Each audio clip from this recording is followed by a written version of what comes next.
우리가 살아가면서 가장 자주 듣는 말 중 하나가 무엇일까요? 너무 과하지 않게 적당히 해라. 중간이 제일 좋다. 그런데 참 이상합니다. 우리는 늘 중간이 좋다고 말하면서도 실제 삶에서는 거의 항상 어느 한쪽으로 치우쳐 살아갑니다. 우리는 왜 이렇게 쉽게 한쪽으로 기울어질까요? 그 이유를 가만히 들여다보면 그 안에는 늘 불안이 자리하고 있습니다. 조금 느슨해지면 뒤처질 것 같고, 조금 덜 애쓰면 실패할 것 같고, 조금 내려놓으면 모든 것이 무너질 것 같다는 두려움 말입니다. 그래서 우리는 스스로를 몰아붙입니다. 괜찮다는 신호가 와도 멈추지 못하고 쉬어야 할 때조차 죄책감을 느끼며 더 애씁니다. 그러다 어느 순간 마음과 몸이 견디지 못하면 이번에는 정반대로 모든 것을 내려놓아 버립니다. 아무것도 하고 싶지 않고 아무 의미도 느껴지지 않는 상태로 말입니다. 이렇게 우리는 열심히 함과 포기함 사이를 오가며 마치 진자처럼 흔들리며 살아갑니다. 하지만 이 두 모습은 서로 다른 것 같아 보여도 사실은 같은 뿌리에서 나옵니다. 바로 지금의 나로는 충분하지 않다는 생각입니다. 부족하다고 느끼기에 더 채우려 하고 견딜 수 없을 만큼 지치면 아예 등을 돌립니다. 이 마음이 있는 한 우리는 쉽게 극단으로 흐를 수밖에 없습니다. 중요한 것은 어느 쪽이 더 옳으냐가 아닙니다. 문제는 우리가 왜 그 선택을 하고 있는가입니다. 지금 이 행동이 깨어있는 선택인지 아니면 불안에 끌려가는 반응인지 스스로에게 물어볼 필요가 있습니다. 삶이 힘들어지는 순간은 대개 일이 많아서가 아니라 마음이 한 방향으로 굳어질 때 찾아옵니다. 반드시 이겨야 한다거나 반드시 참아야 한다거나 반드시 버텨야 한다는 생각이 우리 마음을 점점 좁게 만듭니다. 이때 필요한 것은 더 강한 의지도 더 큰 결심도 아닙니다. 지금의 나를 한 발짝 떨어져 바라보는 여유, 그리고 지금 이 상태를 있는 그대로 인정하는 용기입니다. 우리가 진짜로 배워야 할 것은 중간에 머무는 기술이 아니라 치우침을 알아차리는 지혜입니다. 그 알아차림이 있을 때 비로소 우리는 다음 걸음을 조금 다르게 내디딜 수 있습니다. 열심히 해야 한다고 하다가 어느 순간 지쳐서 모든 걸 내려놓고 욕심을 버려야 한다고 다짐하다가도 또 집착에 붙잡히고 참아야 한다고 마음먹다가 결국 폭발해버립니다. 이렇게 흔들리는 삶 속에서 부처님께서 깨달음 이후 가장 먼저 세상에 전하신 가르침, 바로 중도의 길이었습니다. 이 장면은 특별한 누군가의 이야기가 아니라 바로 우리의 일상에서 반복되는 모습입니다. 우리는 마음을 다잡을 때마다 이번만큼은 다르게 살아보겠다고 결심하지만 그 결심은 오래가지 못합니다. 왜냐하면 그 다짐 속에 이미 긴장과 억지가 숨어 있기 때문입니다. 지나치게 애쓰는 마음에는 언제나 반작용이 따라옵니다. 억눌린 욕망은 다른 모습으로 고개를 들고 참아온 감정은 예상치 못한 순간에 터져나옵니다. 그래서 우리는 스스로를 다그친 만큼 또다시 자신을 탓하게 됩니다. 부처님께서 보신 것은 이 반복되는 실패의 구조였습니다. 사람이 약해서 그런 것이 아니라 애초에 방향이 잘못되었기 때문이라는 사실 말입니다. 억지로 누르는 삶도 마음 가는 대로 흘러가는 삶도 모두 괴로움에서 벗어나지 못한다는 것을 부처님은 분명히 보셨습니다. 그래서 중도는 노력을 부정하는 가르침이 아닙니다. 욕망을 없애라고 말하지도 않습니다. 중도는 다만 그 모든 움직임을 어디에서 비롯된 것인지 보라고 권합니다. 두려움에서 나온 노력인지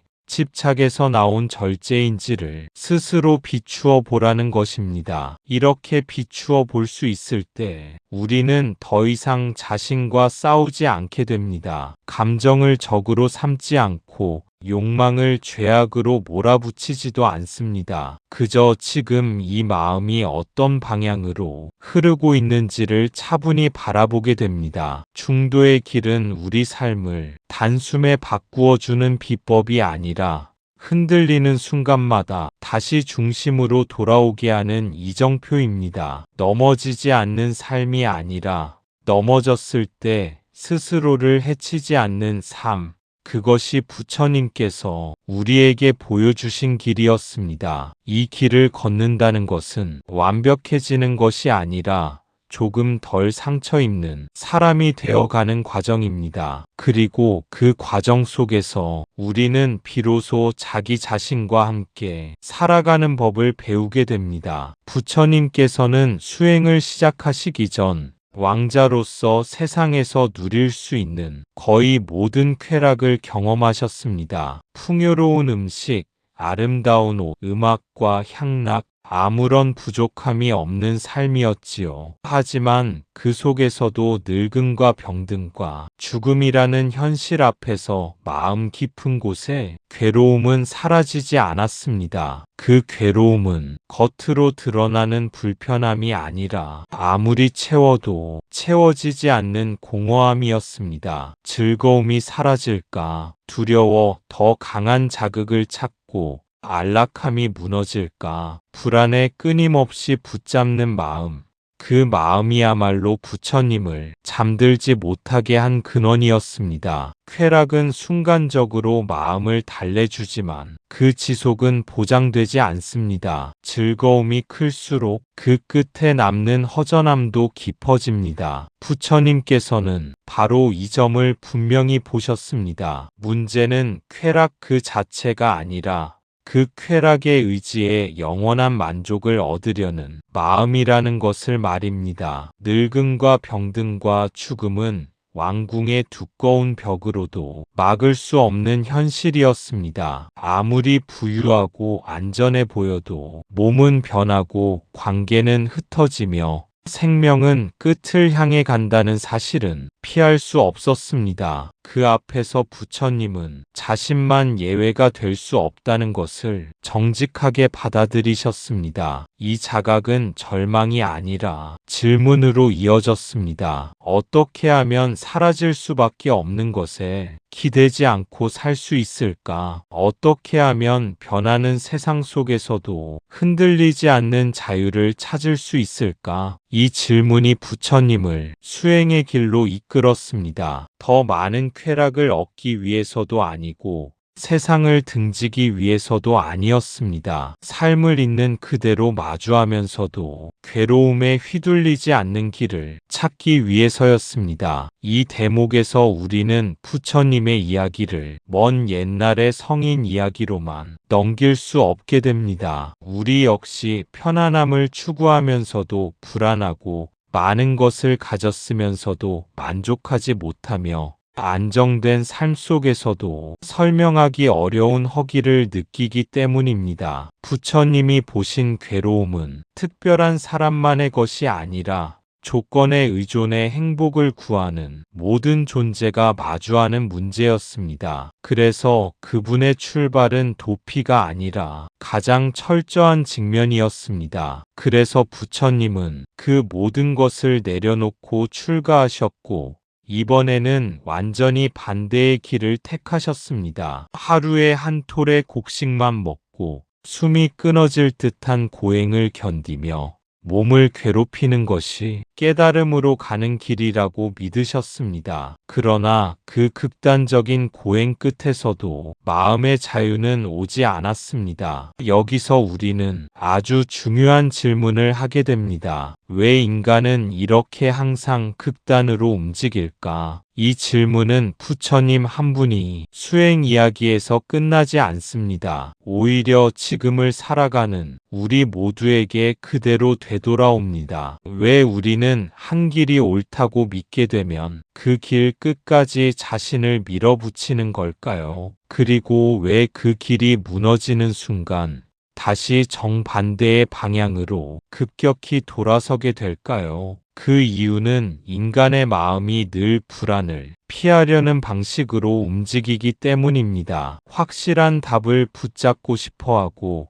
모호한 상태를 견디지 못합니다. 그래서 중간 지점에 머무르기보다는 차라리 극단을 선택해 안심하려 합니다. 비록 그 선택이 고통을 동반하더라도 말입니다. 쾌락을 추구할 때도 마찬가지입니다. 조금의 만족으로는 마음이 놓이지 않아 더 강한 자극을 원하게 되고 그 끝에서 허무함을 만나면 이번에는 자신을 완전히 부정하는 쪽으로 기웁니다. 고행 역시 지혜에서 나온 선택이 아니라 불안을 잠재우려는 또 하나의 시도였을 수 있습니다. 우리는 흔히 극단적인 선택을 결단력이나 의지의 문제로 포장합니다. 하지만 그 이면을 들여다보면 대부분은 두려움에서 비롯된 반응입니다. 이대로는 부족하다는 생각, 이 상태로는 안전하지 않다는 감각이 우리를 한쪽 끝으로 몰아갑니다. 부처님께서 고행 끝에서 발견하신 것도 바로 이 지점이었습니다. 몸을 얼마나 괴롭히느냐가 마음의 자유를 보장해 주지 않는다는 사실,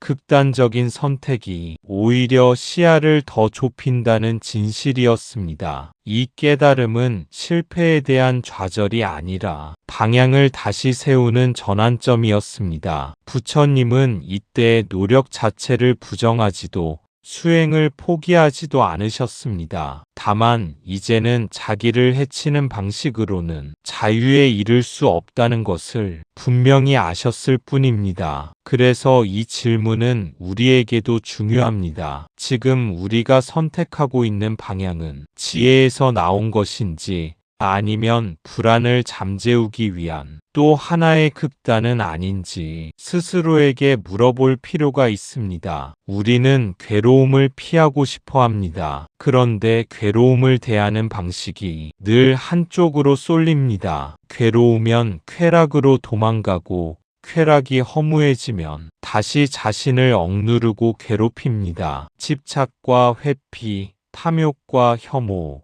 붙잡음과 밀어냄. 부처님은 이것이 바로 중생의 마음이 작동하는 방식이라고 보셨습니다. 그래서 깨달음의 순간 부처님께서는 분명히 말씀하십니다. 이 두 극단은 모두 길이 아니다. 이 선언은 단순한 수행 방법의 수정이 아니라 인간 마음을 꿰뚫어 본 통찰에서 나온 말씀이었습니다. 부처님께서는 우리가 괴로움을 없애기 위해 취한다고 믿는 행동들조차 사실은 괴로움의 구조 안에서 반복하고 있음을 보셨습니다. 도망치는 것도 억누르는 것도 모두 괴로움과 정면으로 마주하지 못한 채 다른 방식으로 매달리는 모습이었습니다. 쾌락은 잠시 괴로움을 잊게 해주지만 그 끝에는 반드시 공허함이 찾아옵니다. 그러면 우리는 그 허전함을 견디지 못하고 이번에는 스스로를 단속하고 몰아붙입니다. 욕망을 죄악시하며 통제하려 하고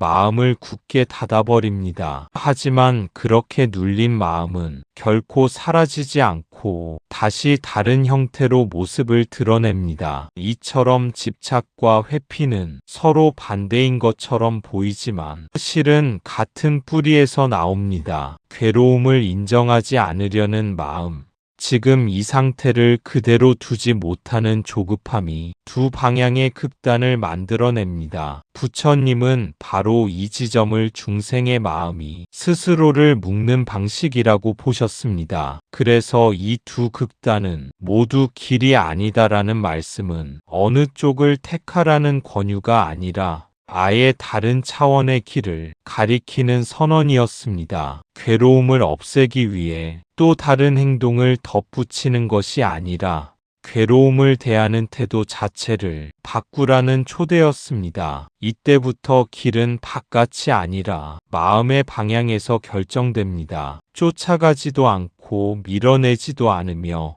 지금 일어나고 있는 괴로움을 있는 그대로 알아차리는 자리, 그 자리에 설 때 괴로움은 더 이상 싸워야 할 대상이 아니라 이해의 대상이 됩니다. 부처님께서 보신 길은 고통을 제거한 완벽한 상태로 가는 길이 아니라 고통과의 관계가 달라지는 길이었습니다. 그래서 이 선언은 수행자에게만 해당하는 말씀이 아니라 오늘을 살아가는 우리 모두에게 여전히 유효한 가르침으로 남아 있습니다. 많은 분들이 중도를 이렇게 이해합니다. 너무 욕심내지도 말고 너무 포기하지도 말자. 중간쯤에서 적당히 살자. 하지만 부처님이 말씀하신 중도는 그런 의미의 중간이나 타협이 아닙니다. 중도란 상황에 따라 지혜롭게 깨어있는 선택입니다. 이 차이를 분명히 하지 않으면 중도는 금세 흐릿한 말이 되고 맙니다. 적당히 하라는 조언은 잠시 위로는 될 수 있어도 삶의 방향을 바꾸는 힘은 갖기 어렵습니다. 왜냐하면 적당함에는 깊이 들여다봄이 빠져있기 때문입니다. 부처님께서 말씀하신 중도는 습관적으로 선택하는 중간값이 아니라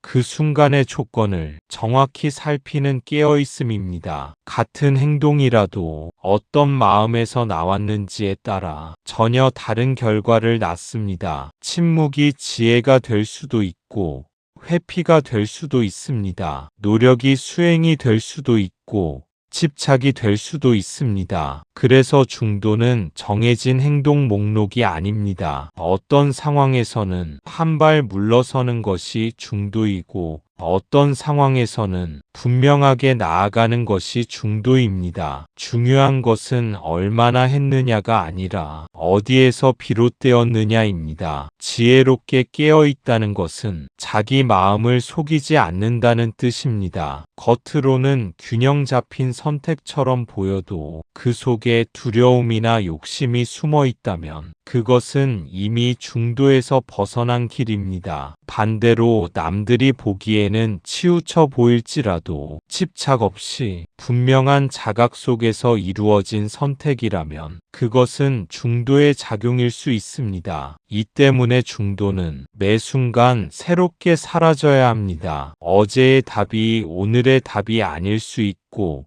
다른 사람에게 맞는 길이 지금의 나에게는 맞지 않을 수 있습니다. 부처님은 이 끊임없는 점검과 성찰 자체를 지혜의 과정으로 보셨습니다. 중도를 산다는 것은 편안한 타협 지점에 머무는 것이 아니라 늘 깨어있는 긴장을 유지하는 일입니다. 하지만 그 긴장은 억지나 강박에서 오는 긴장이 아니라 자기 마음을 정직하게 바라보는 데서 오는 맑은 집중입니다. 그래서 중도는 우리 삶을 흐리게 만드는 선택이 아니라 오히려 가장 선명하게 만드는 길입니다. 무엇을 해야 할지 몰라 멈추게 하는 길이 아니라 지금 이 자리에서 가장 덜 어긋나는 방향을 스스로 알아차리게 하는 길입니다. 욕망이 일어날 때 그 욕망을 무조건 따르지도 않고 억지로 눌러버리지도 않습니다. 괴로움이 일어날 때 도망가지도 않고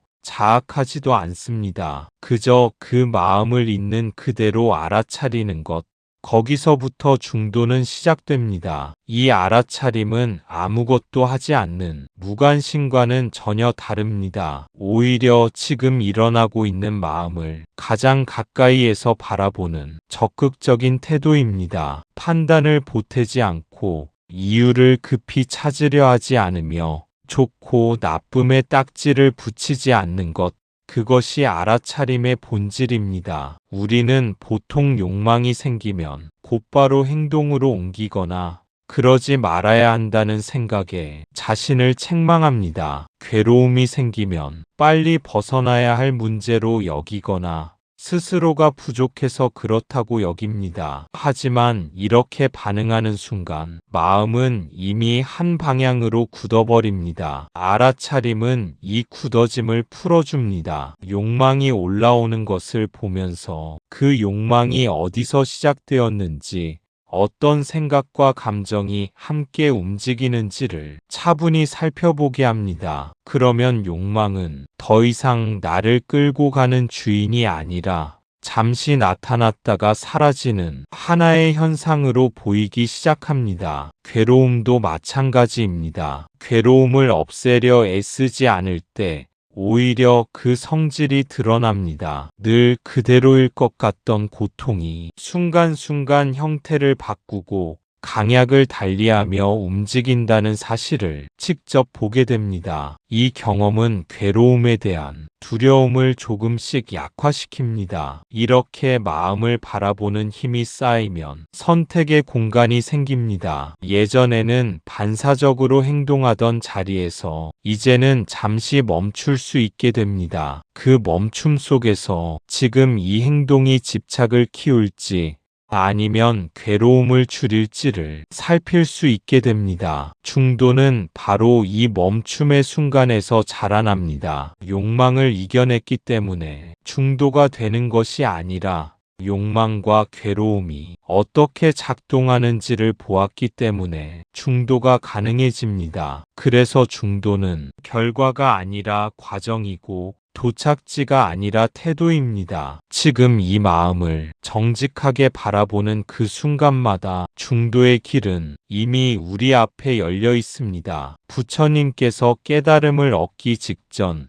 수자타가 올린 우유죽을 받아 드셨다는 이야기는 우리가 너무 잘 알고 있습니다. 그 순간 많은 수행자들은 부처님을 비난했습니다. 고행을 포기했다고 말이지요. 하지만 부처님은 알고 계셨습니다. 몸이 무너지면 마음도 설 수 없고 몸을 돌보는 것이 곧 수행의 일부라는 사실을, 이것이 바로 중도의 실제 모습입니다. 이 장면이 우리에게 주는 가르침은 생각보다 훨씬 깊고 현실적입니다. 부처님께서 우유죽을 받아 드신 것은 고행을 버린 선택이 아니라 깨달음에 이르기 위한 방향 전환이었습니다. 그 결정은 순간적인 타협이 아니라 오랜 관찰과 통찰 끝에 나온 지혜의 표현이었습니다. 당시 수행자들이 보기에 그 행동은 분명 흔들림처럼 보였을 것입니다. 오랜 시간 견뎌온 고행을 내려놓는다는 것은 지금까지의 노력이 모두 헛되었다는 인정처럼 느껴질 수 있습니다. 그래서 사람들은 종종 자신이 견뎌온 고통을 기준으로 옳고 그름을 판단합니다. 그러나 부처님은 고통의 양이 아니라 자유로워지는 방향을 보셨습니다. 몸을 돌보는 일이 수행의 일부라는 깨달음은 수행의 의미를 완전히 새롭게 정의합니다. 몸은 극복해야 할 장애물이 아니라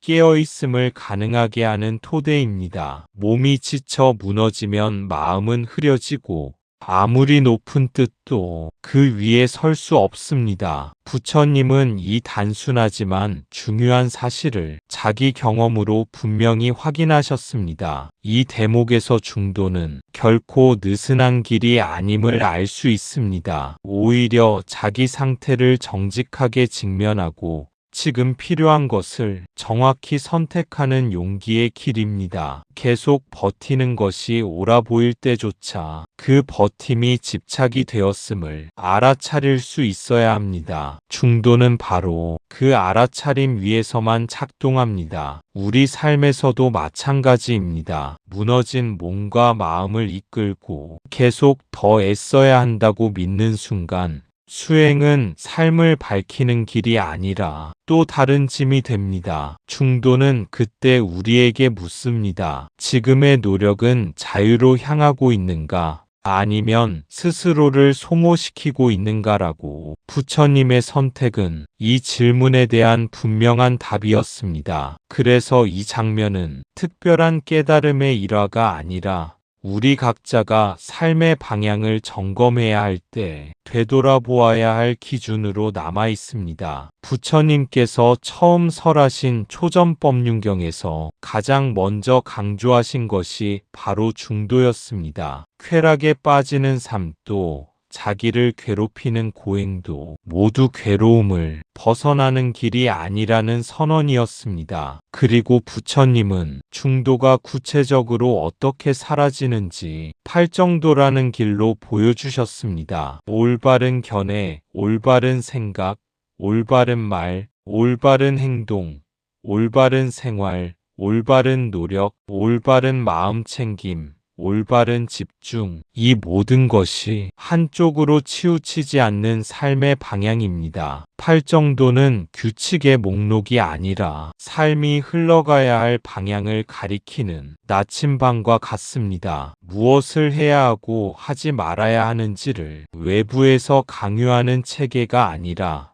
매 순간 스스로를 점검하도록 돕는 기준입니다. 그래서 팔정도는 완성해야 할 과제가 아니라 살아가며 계속해서 되돌아보아야 할 길입니다. 올바름이라는 말이 들어간다고 해서 완벽함을 요구하는 것은 아닙니다. 부처님께서 말씀하신 올바름은 도덕적 우월함이 아니라 괴로움을 줄이는 쪽으로 향하고 있는가에 대한 질문입니다. 지금의 생각이 집착을 키우고 있지는 않은지, 지금의 말과 행동이 나와 타인에게 불필요한 상처를 남기고 있지는 않은지 살펴보라는 뜻입니다. 이렇게 보면 팔정도는 삶이 특정 영역에만 적용되는 가르침이 아닙니다. 일터에서의 선택에도, 가정에서의 말 한마디에도, 혼자 있는 시간의 마음가짐에도 고르게 스며듭니다. 어느 하나만 잘해서 되는 길이 아니라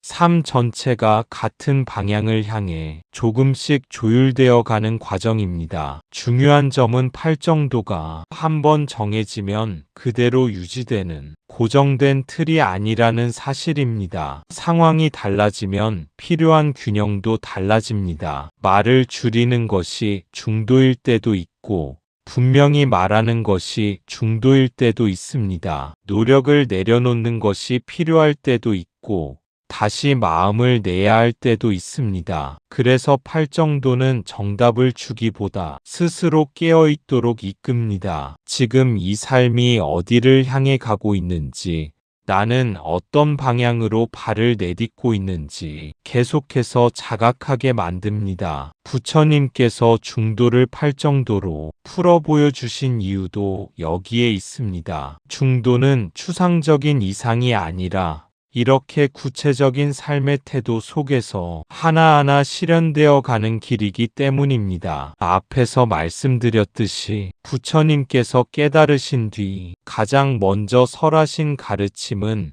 사성제보다도 해탈의 경지보다도 앞서 중도의 선언이었습니다. 왜일까요? 그만큼 중도는 불교 교리의 한 부분이 아니라 불교 전체를 관통하는 출발점이기 때문입니다. 부처님께서는 괴로움의 원인이나 해결책을 설명하기에 앞서 먼저 길의 방향부터 바로잡으셨습니다. 방향이 잘못된 상태에서는 아무리 뛰어난 설명과 깊은 수행도 자유로 이어질 수 없기 때문입니다. 중도의 선언은 무엇을 더 알기 위한 가르침이 아니라 어떻게 바라볼 것인가를 바로 세우는 가르침이었습니다. 사성제는 괴로움을 이해하는 틀이고, 해탈은 그 이해가 열어주는 열매입니다. 하지만 그 모든 과정이 가능해지려면 먼저 극단에 기대지 않는 시선이 필요합니다. 중도가 없다면 괴로움조차도 집착의 대상으로 바뀔 수 있고,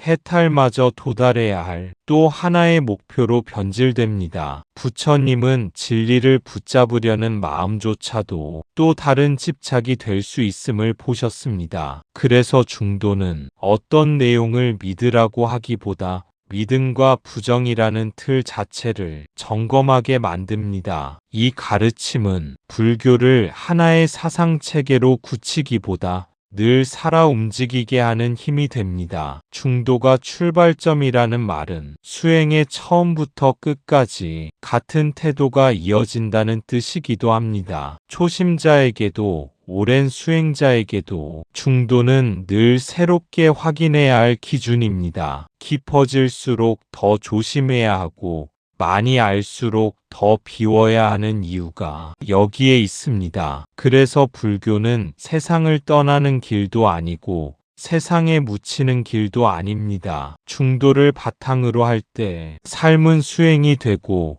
수행은 삶과 분리되지 않습니다. 부처님께서 중도를 가장 먼저 말씀하신 것은 이 길이 없으면 그 어떤 가르침도 제자리를 찾을 수 없다는 사실을 분명히 하신 것이었습니다. 부처님께서는 처음 5비구 앞에서 이렇게 말씀하십니다. 하나는 감각적 쾌락에 빠지는 삶. 쉽고 달콤해 보이지만 마음을 흐리게 하고 집착을 키우는 길입니다. 다른 하나는 자신을 괴롭히는 고행의 삶. 거룩해 보일 수는 있지만 지혜를 낳지 못하고 몸과 마음을 소모시키는 길입니다. 부처님은 이 두 삶의 모습을 옳고 그름의 문제로 나누지 않으셨습니다. 다만 그 결과가 어디로 향하는지를 차분히 보여주셨을 뿐입니다. 쾌락에 기대는 삶은 지금은 편안해 보여도 마음을 점점 둔하게 만들고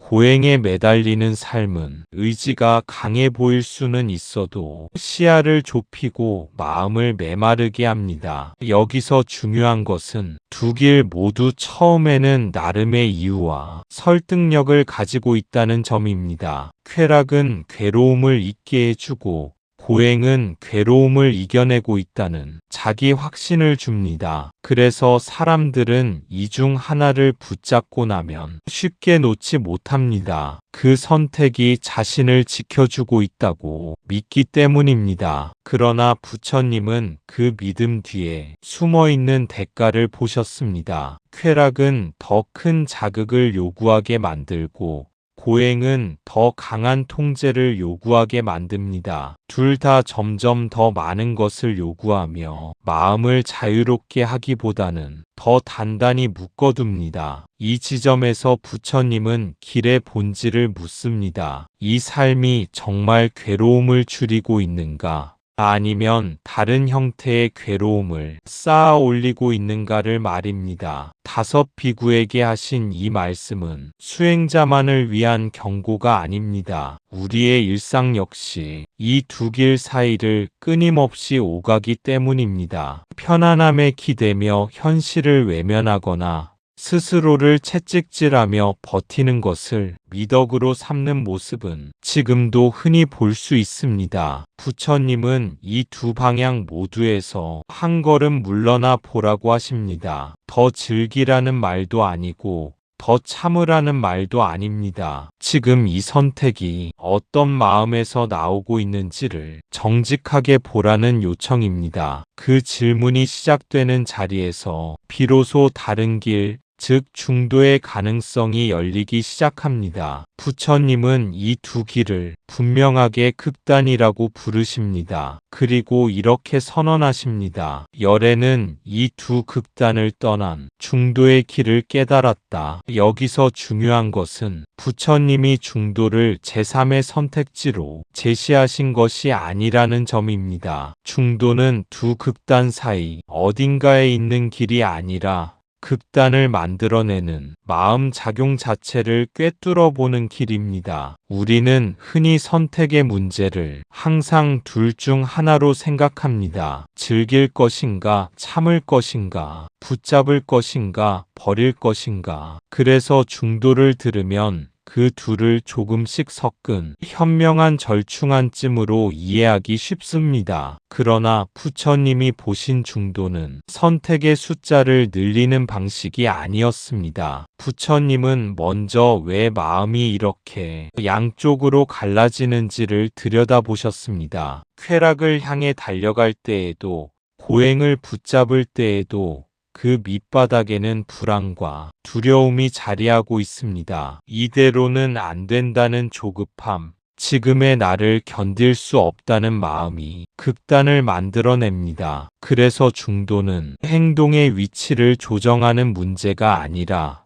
반응의 구조를 알아차리는 일입니다. 어떤 감각이 일어났을 때 그것을 붙잡아야만 안심이 되는지, 어떤 괴로움이 생겼을 때 스스로를 몰아붙여야만 의미가 생기는지, 그 습관적인 흐름을 밝혀보는 것입니다. 이렇게 볼 때 중도는 언제나 지금 여기에서 작동합니다. 쾌락과 고행이라는 말은 수행의 이야기처럼 들리지만 사실은 우리의 매 순간 선택 속에 그 모습이 숨어 있습니다. 칭찬을 갈망하거나 비난을 두려워하는 마음, 성공에 집착하거나 실패를 혐오하는 태도 역시 같은 구조를 가지고 있습니다. 부처님이 극단을 떠났다는 말은 세상에서 멀어졌다는 뜻이 아닙니다. 마음을 끌고 가는 힘에 무작정 휘둘리지 않게 되었다는 뜻입니다. 그 힘을 있는 그대로 보고 나면 마음은 더 이상 한쪽으로 급히 쏠릴 필요가 없어집니다. 이 고요한 이해의 자리에서 중도는 길이 아니라 삶을 바라보는 눈으로 드러나기 시작합니다. 우리는 흔히 이렇게 생각합니다. 나는 치우치지 않게 생각하고 있어. 나는 균형 잡힌 사람이야. 하지만 부처님이 보신 문제는 생각의 내용이 아니라 생각에 집착하는 마음이었습니다. 사람은 누구나 자신의 생각 안에서 상당히 합리적이라고 느낍니다. 내가 내린 판단에는 이유가 있고 내가 세운 기준에는 근거가 있다고 믿습니다. 그래서 우리는 생각이 생길 때마다 그 생각의 옳고 그름을 따지며 스스로를 점검하고 있다고 여깁니다. 그러나 부처님이 바라보신 지점은 그 판단의 정확성이 아니었습니다. 문제는 생각이 떠오르는 순간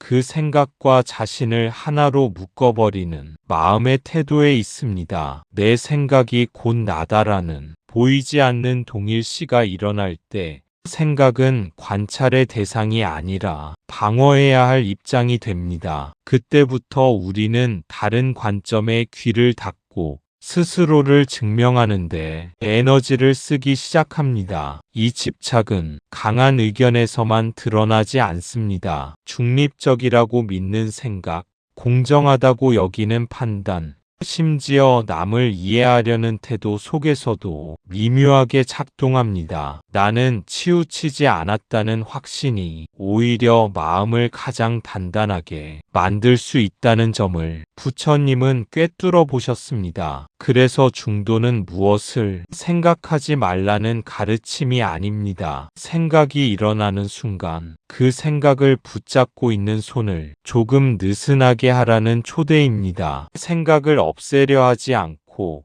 옳은 생각으로 교체하려 하지도 않으면서 그저 하나의 현상으로 바라보는 연습입니다. 이렇게 바라보면 생각은 더 이상 나를 대표하는 깃발이 되지 않습니다. 왔다가 사라지는 마음의 움직임일 뿐입니다. 그 움직임을 알아차릴 수 있을 때 우리는 비로소 생각에 끌려가는 존재가 아니라 생각을 비추어 볼 수 있는 자리로 한 걸음 물러설 수 있습니다. 이 물러섬 속에서 중도의 지혜는 조용히 힘을 드러냅니다. 쾌락이 나쁘다고 집착하면 그 생각이 또 하나의 극단이 되고 고행이 옳다고 집착하면 그 또한 다른 극단이 됩니다. 그래서 중도는 무엇을 선택하느냐의 문제가 아니라 어떻게 보고 있는가의 문제입니다. 이것이 바로 중도가 지혜의 길이라고 불리는 이유입니다. 지혜란 정답을 많이 아는 능력이 아닙니다. 부처님이 말씀하신 지혜는 상황이 어떻게 구성되어 있는지를 있는 그대로 보는 힘이었습니다. 그래서 중도의 길에서는 옳고 그름의 표지가 그다지 중요하지 않습니다. 그 표지를 붙이는 마음이 어디에서 움직이고 있는지를 살펴보는 것이 더 중요합니다. 어떤 선택이 선해 보일수록 그 선택에 마음이 매달리기 쉽습니다. 이것이 맞다는 확신은 안정감을 주지만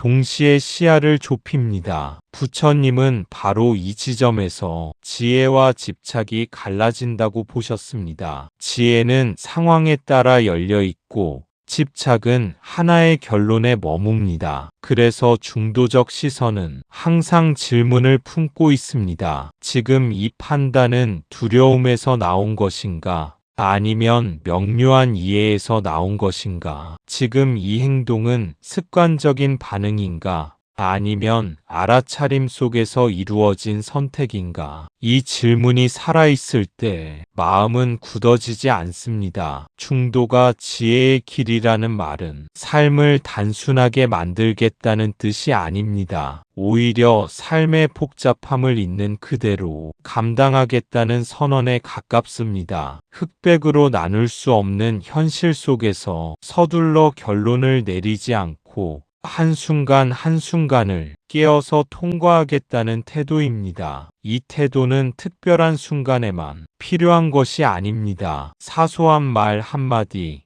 작은 선택 하나에도 중도의 지혜는 작동합니다. 그때마다 우리는 옳은 편에 서려고 애쓰기보다 지금 이 마음이 어떤 시선으로 세상을 보고 있는지를 조용히 비추어 볼 수 있습니다. 바로 그 자리에서 중도는 개념이 아니라 살아있는 지혜로 드러납니다. 부처님께서는 중도가 추상적인 개념으로 머무르지 않도록 아주 구체적인 삶의 길로 제시하셨습니다. 그것이 바로 팔정도입니다. 팔정도는 계율만도 아니고 명상만도 아니고 지혜만도 아닙니다. 삶 전체를 아우르는 중도의 설계도라고 할 수 있습니다. 팔정도는 단계적으로 올라가는 사다리가 아닙니다. 먼저 이것을 닦고 나서 다음으로 넘어가는 구조도 아닙니다. 부처님이 보여주신 팔정도는 동시에 함께 작동하는 하나의 삶의 방향입니다. 그래서 어느 하나라도 떼어놓고 보면 그 의미가 흐려집니다. 올바른 말과 행동은 윤리적 규칙을 지키라는 명령이 아니라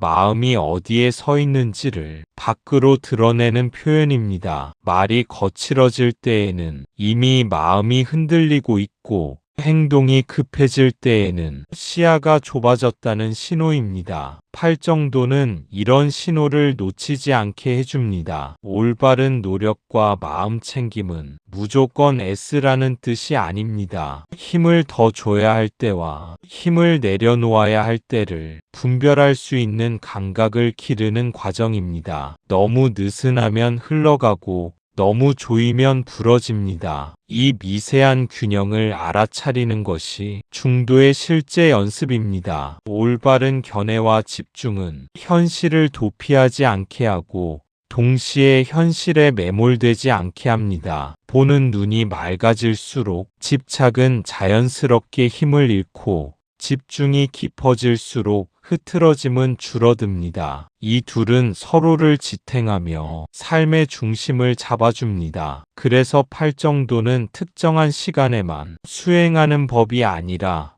하루를 살아가는 방식 자체를 다시 설계하는 길입니다. 말하는 순간에도, 일하는 자리에서도, 혼자 있을 때에도 중도의 방향은 이어집니다. 이렇게 삶 전체가 수행이 될 때 중도는 더 이상 설명이 아니라 몸과 마음으로 사라지는 길이 됩니다. 올바른 견해란 세상을 있는 그대로 보려는 태도입니다. 모든 것은 변하고 집착은 괴로움을 낳으며 나라고 할 만한 고정된 실체는 없다는 통찰. 이 견해는 세상을 비관적으로 보라는 뜻이 아닙니다. 오히려 과장과 왜곡을 내려놓고 현실을 맑게 바라보려는 시도에 가깝습니다. 변한다는 사실을 인정할 때 우리는 이름 앞에서 덜 무너지고 집착이 괴로움으로 이어진다는 것을 알 때 붙잡는 손에 조금의 여유가 생깁니다. 나라는 고정된 실체가 없다는 통찰 역시 자신을 부정하라는 가르침이 아닙니다. 하나의 성격, 하나의 역할,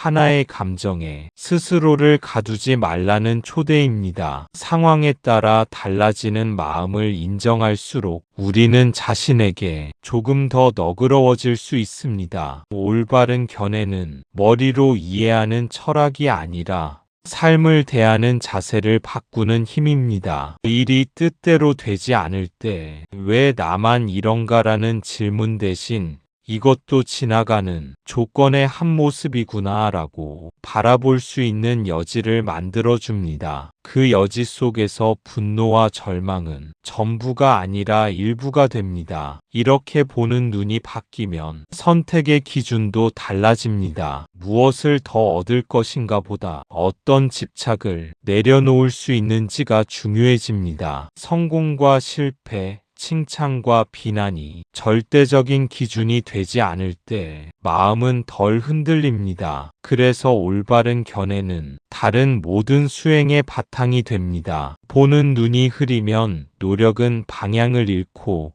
집중은 집착으로 바뀌기 쉽습니다. 세상을 있는 그대로 보려는 이 태도는 중도의 길 위에서 항상 처음으로 돌아가 확인해야 할 출발점이 됩니다. 이 견해 위에서 올바른 생각이 자라납니다. 탐욕에 끌려가지 않고 분노에 휘둘리지 않으며 해치려는 마음 대신 자비를 선택하는 것, 이것이 중도의 시작입니다. 올바른 생각은 감정을 없애는 훈련이 아닙니다. 탐욕이나 분노가 일어나지 않게 만드는 것이 아니라 그 힘에 바로 반응하지 않을 수 있는 공간을 만드는 일에 가깝습니다. 생각이 자라난다는 말에는 그만큼 시간이 필요하다는 뜻도 담겨 있습니다. 어떤 자극 앞에서 즉각적으로 움켜쥐거나 밀어내지 않고 잠시 멈춰서서 이 마음이 어디로 가려 하는지를 살펴볼 수 있을 때 올바른 생각의 씨앗이 작동합니다. 그 짧은 멈춤 속에서 우리는 다른 가능성을 보게 됩니다. 자비를 선택한다는 것은 항상 부드럽고 착하게 행동하겠다는 선언이 아닙니다. 때로는 분명한 거리두기일 수도 있고 때로는 침묵일 수도 있습니다. 중요한 것은 해치려는 마음에서 비롯된 반응이 아니라 상황을 덜 악화시키는 방향을 의식적으로 선택하는 태도입니다. 이 과정에서 자기 자신에 대한 자비 역시 빠질 수 없습니다. 마음이 흔들렸다고 해서 스스로를 책망하기 시작하면 그 또한 또 다른 폭력이 됩니다. 올바른 생각은 넘어졌음을 알아차리고 다시 중심으로 돌아올 수 있는 유연함을 포함합니다. 그래서 중도의 시작은 거창한 결심이 아니라 매 순간의 미세한 방향 조정입니다. 생각 하나를 바꾸는 것이 아니라 생각을 대하는 태도를 바꾸는 일입니다. 이 태도가 익숙해질수록 마음은 점점 덜 반응하고 더 잘 응답하게 됩니다. 바로 그 변화의 자리에서 중도의 길은 조용히 삶 속으로 스며듭니다. 중도는 마음 속에서만 머무르지 않습니다. 말에서 드러나고 행동에서 드러납니다. 사실이지만 상대를 상처 입히는 말, 정당화되었지만 탐욕에서 나온 행동. 부처님은 이 모든 것을 세밀하게 살펴보라고 하십니다. 말과 행동 하나하나가 내 마음이 방향을 드러내는 거울이기 때문입니다. 우리는 흔히 마음은 선한데 표현이 거칠었을 뿐이라고 말합니다. 그러나 부처님은 말과 행동을 마음과 분리해서 보지 않으셨습니다. 겉으로 드러난 모습은 이미 마음이 지나간 흔적이기 때문입니다. 그래서 중도의 실천은 내면에만 머무르지 않고 자연스럽게 삶의 표면으로 이어집니다. 말 한마디에는 지금의 마음 상태가 고스란히 담깁니다. 급하게 던진 말 속에는 조급함이 있고 날 선 표현 속에는 숨은 분노가 배어 있습니다. 부처님은 말을 꿈이라고 가르치신 것이 아니라 말이 나오기 전에 마음을 살펴보라고 하셨습니다. 그 마음을 보지 못하면 아무리 옳은 말도 상처가 될 수 있습니다. 행동 역시 마찬가지입니다. 규칙을 지키고 역할을 수행하고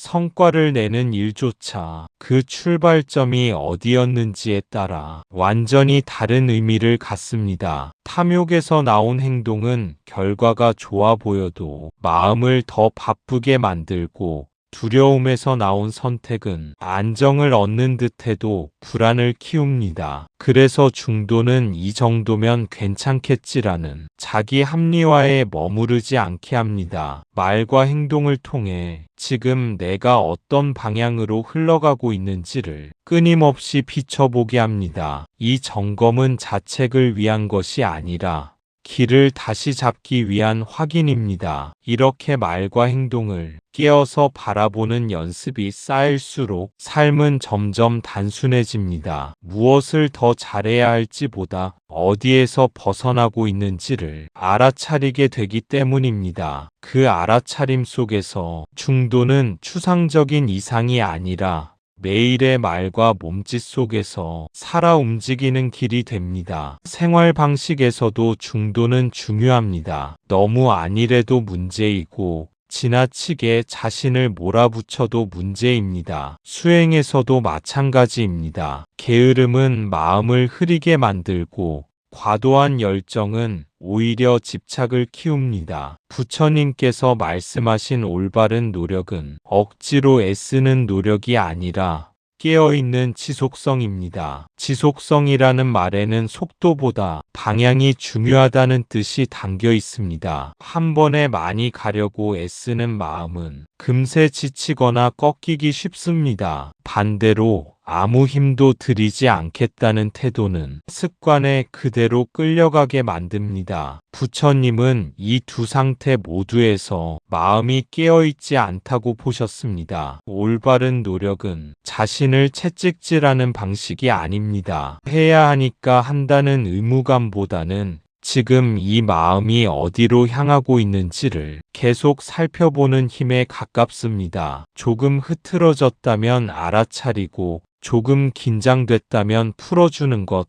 이 미세한 조율이 중도의 실제 연습입니다. 수행을 오래 하다 보면 열심히 하는 나와 그렇지 못한 나를 비교하게 되기 쉽습니다. 이 비교는 게으름보다 더 교묘한 집착을 낳습니다. 부처님은 노력의 양보다 그 마음의 질을 보셨습니다. 지금의 노력이 자유를 향하고 있는지, 아니면 스스로를 증명하려는 또 다른 욕심인지를 점검하라고 하십니다. 생활 속에서도 마찬가지입니다. 쉬어야 할 때 쉬지 못하고, 움직여야 할 때 머뭇거리면 리듬은 깨집니다. 중도는 늘 같은 강도로 사는 것이 아니라 상황에 맞는 힘을 알아서 쓰는 지혜입니다. 이 지혜는 몸과 마음의 신호를 무시하지 않을 때 자라납니다. 이렇게 깨어있는 지속성이 자리 잡으면 수행은 부담이 아니라 삶의 호흡이 됩니다. 애쓰지 않아도 흐트러지지 않고, 긴장을 풀어도 방심하지 않는 상태. 바로 그 균형 속에서 중도의 길은 조용하지만 끊어지지 않게 이어집니다. 마음 챙김은 중도의 핵심이라 할 수 있습니다. 지금 이 순간 몸과 마음에서 일어나는 것을 판단 없이 알아차리는 것. 좋다고 붙잡지 않고, 싫다고 밀어내지 않는 태도. 이 알아차림 위에서 집중이 자연스럽게 깊어집니다. 억지로 몰입하려 하지 않아도 마음은 스스로 고요해집니다. 이 고요함은 아무 생각도 없는 상태를 뜻하지 않습니다. 생각과 감정이 사라져서가 아니라 그 흐름에 휩쓸리지 않기 때문에 마음이 잠잠해지는 것입니다. 부처님이 말씀하신 집중은 무언가를 붙잡아 고정시키는 힘이 아니라 흩어질 필요가 없어지는 상태에 가깝습니다. 마음 챙김이 깊어질수록 우리는 경험을 덜 개인적인 문제로 받아들입니다. 아픔은 여전히 아프지만 내가 잘못됐다는 해석은 줄어들고,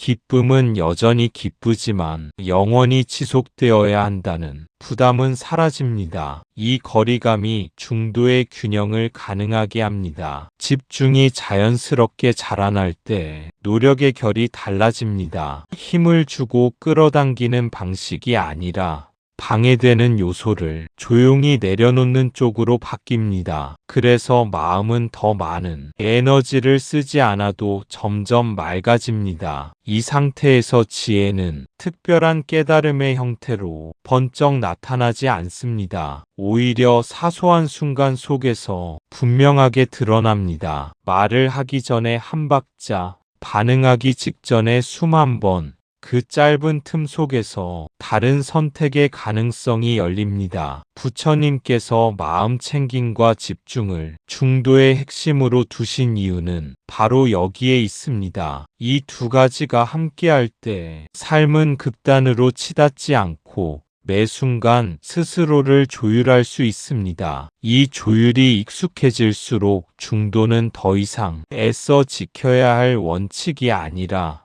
자연스럽게 흘러가는 삶의 리듬이 됩니다. 여기서 꼭 짚고 넘어가야 할 것이 있습니다. 중도는 항상 같은 비율을 유지하는 균형이 아닙니다. 상황에 따라 때로는 강하게, 때로는 부드럽게 작용합니다. 중요한 것은 항상 괴로움을 줄이는 방향으로 가고 있는가, 집착을 키우고 있지는 않은가입니다. 이 방향 감각을 잃지 않는 것, 그것이 바로 중도를 산다는 뜻입니다. 이 방향 감각은 외부에서 정해주는 기준이 아닙니다. 누군가의 삶을 그대로 따라한다고 해서 자동으로 생기지도 않습니다. 부처님이 중도를 각자가 직접 확인해야 할 길로 남겨두신 이유도 여기에 있습니다. 괴로움이 줄어드는지 아니면 형태만 바꾼 채 다시 쌓이고 있는지를 스스로 살펴야 하기 때문입니다. 때로는 분명한 결단이 중도의 모습이 되기도 합니다. 망설임 없이 그만두는 선택,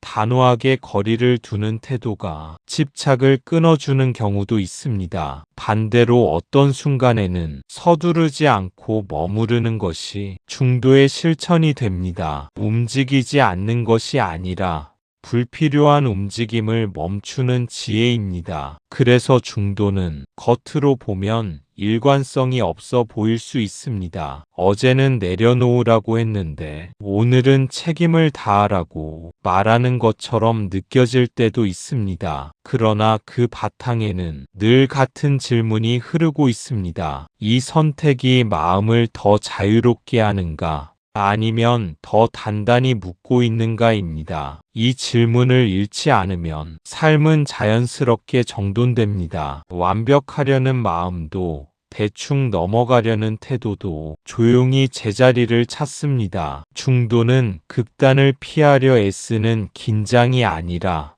극단으로 향하는 마음을 알아차리는 여유에서 자랍니다. 이 여유 속에서 우리는 스스로를 믿게 됩니다. 규칙에 매달리지 않아도, 정답을 외우지 않아도 지금 이 순간에 필요한 방향을 감지할 수 있다는 믿음입니다. 그 믿음 위에서 살아갈 때 중도는 더 이상 설명해야 할 교리가 아니라 삶 전체를 부드럽게 이끄는 깊은 감각으로 자리 잡습니다. 중도가 부처님 가르침의 출발점이며 삶 전체를 이끄는 길이라는 이야기를 나누었습니다. 이제 한 걸음 더 들어가 보겠습니다. 부처님께서 말씀하신 중도는 삶의 태도에 그치지 않고 세상을 바라보는 근본적인 통찰로 이어집니다. 그 통찰의 핵심이 바로 영기와 공입니다. 중도에서 영기와 공으로 나아간다는 것은 삶의 방식만 바꾸는 데서 멈추지 않고 우리가 세상을 어떻게 인식하고 해석해 왔는가를 근본부터 다시 살펴본다는 뜻입니다. 부처님께서 중도를 출발점으로 삼으신 이유도 바로 여기에 있습니다. 삶의 고통은 사건 그 자체보다 그 사건을 고정된 의미로 붙잡는 우리의 인식에서 비롯되기 때문입니다. 영기라는 가르침은 이 세상에 홀로 존재하는 것은 아무것도 없다는 사실을 드러냅니다. 사람도, 감정도, 생각도, 상황도 모두 수많은 조건이 잠시 만나 형성된 흐름일 뿐입니다. 우리는 흔히 어떤 일이 일어나면 그 원인을 하나로 단순화하려 합니다. 저 사람이 문제다.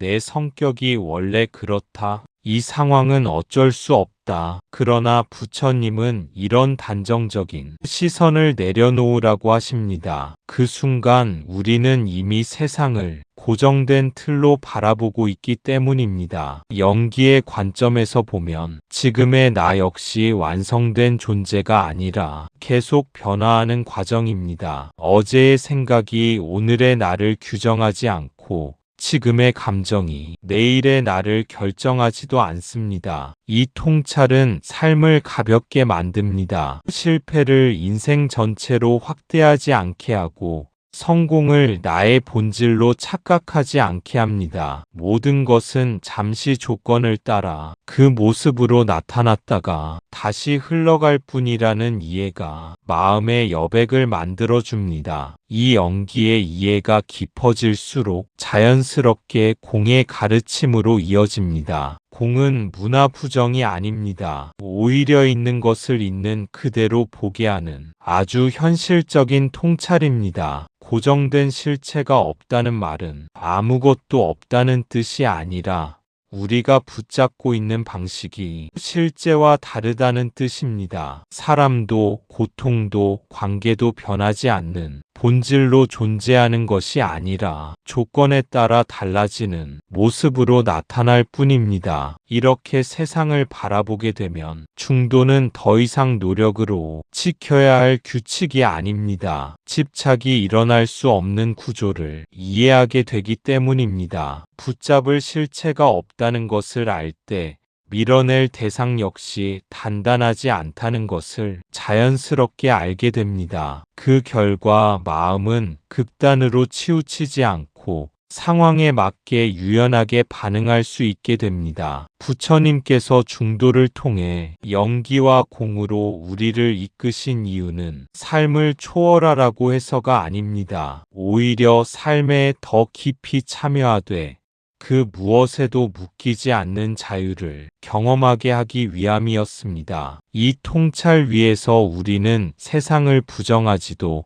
세상에 휘둘리지도 않게 됩니다. 중도는 그렇게 삶을 꿰뚫는 지혜로 완성됩니다. 영기란 모든 것은 원인과 조건에 의해 일어난다는 가르침입니다. 이것이 있기 때문에 저것이 있고 이것이 사라지면 저것도 사라집니다. 우리는 흔히 사람, 감정, 상황을 고정된 실체처럼 붙잡습니다. 저 사람은 원래 그런 사람이다. 나는 원래 이런 성격이다. 이 고통은 내 인생의 일부다. 하지만 부처님은 이 모든 생각을 영기의 관점에서 보셨습니다. 영기의 관점에서 보면 어떤 것도 홀로 존재하지 않습니다. 한 사람의 말과 행동 뒤에는 수많은 조건이 겹겹이 얽혀 있고 하나의 감정 역시 갑자기 생겨난 것이 아닙니다. 그날의 몸 상태, 과거의 기억, 주변의 분위기와 관계가 잠시 모여 그 모습을 띄었을 뿐입니다. 이렇게 볼 때 우리가 붙잡고 있는 정체성은 생각보다 훨씬 유동적입니다. 어제의 나는 오늘의 나와 같지 않고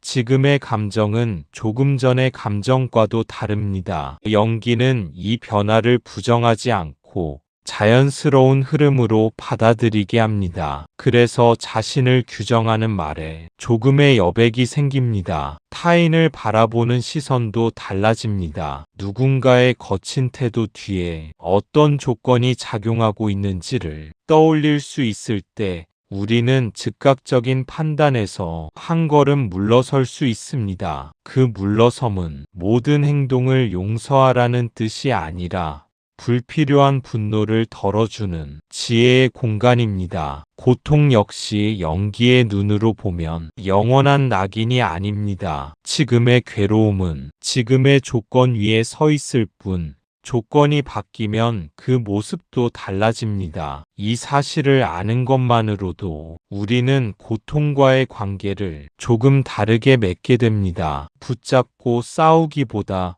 변화를 허용하게 됩니다. 부처님이 영기를 통해 전하고자 하신 것은 세상이 불안정하다는 비관이 아니라 변할 수 있다는 가능성입니다. 고정된 실체가 없기에 집착할 대상도 줄어들고 새로운 선택의 여지도 열립니다. 이 이해 위에서 중도는 더욱 단단해집니다. 어느 한 상태를 영원한 것으로 만들지 않기에 마음은 극단에 머무르지 않고 유연하게 흐를 수 있습니다. 지금의 나는 수많은 조건이 잠시 모여 형성된 흐름일 뿐입니다. 감정도 마찬가지입니다. 화가 나는 이유는 상대 때문만도 아니고 내 성격 때문만도 아닙니다. 피곤함, 기대, 기억, 환경, 그 모든 것이 만나 지금 이 감정이 일어났을 뿐입니다. 이렇게 보면 붙잡을 것도 밀어낼 것도 없습니다. 이 이해가 바로 중도가 가능해지는 토대입니다. 이렇게 이해하기 시작하면 삶을 대하는 태도가 조금 달라집니다. 감정이 올라오는 순간마다 그것을 해결해야 할 문제로만 보지 않고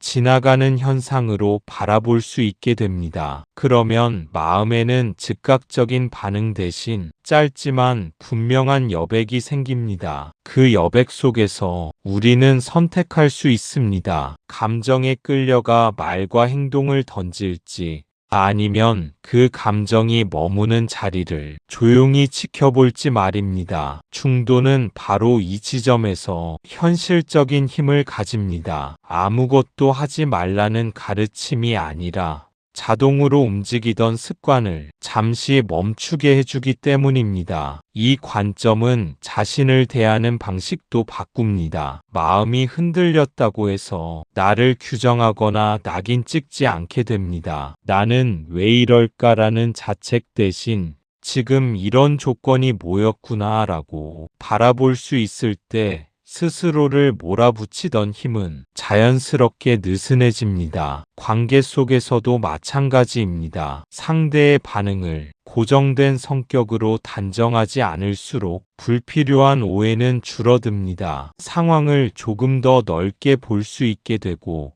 그만큼 말과 행동에도 여지가 생깁니다. 이 여지는 차가운 무관심이 아니라 과도한 감정 소모를 덜어주는 따뜻한 거리입니다. 이렇게 조건의 흐름을 보는 눈이 자리 잡으면 중도는 애써 지켜야 할 규칙이 아니라 자연스럽게 작동하는 이해가 됩니다. 붙잡지 않아도 되고 밀어내지 않아도 되는 상태. 바로 그 자리가 부처님께서 열어 보이신 자유의 출발점이자 중도의 길이 실제로 살아 움직이는 토대가 됩니다. 중도를 설명할 때 많은 분들이 이렇게 생각합니다. 있다고도 하지 말고 없다고도 하지 말자. 그 중간쯤이 중도 아닐까. 하지만 부처님이 말씀하신 중도는 존재와 비존재 사이 어딘가에 있는 입장이 아닙니다. 존재라는 견해에 집착하면 영원하다는 생각에 빠지고